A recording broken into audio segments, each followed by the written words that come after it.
Kapatid, ang kingdom ni Lord, hindi po basta-basta. Ang kingdom ni Lord, dumadaan sa perseverance. Sabihin sa katabi niyo, perseverance. Ang perseverance po, hindi yan, okay na sabungan. Ayaw di ayaw. Hindi po.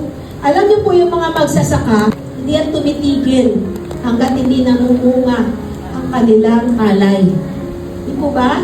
Yes, tapos na yung pagtatanim nila. Pero hindi sila umihinto. Ano ginagawa nila? Pine-fertilizer nila. Amen? Tinatanggalan nila ng mga weeds and everything. Nililinis sila yung paligid. Bakit?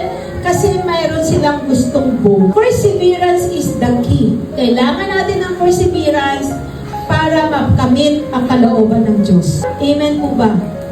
Ang kingdom ni Lord, kailangan natin ng perseverance. Hindi po natin kailangan magpapetiks-petiks lang. We need to persevere.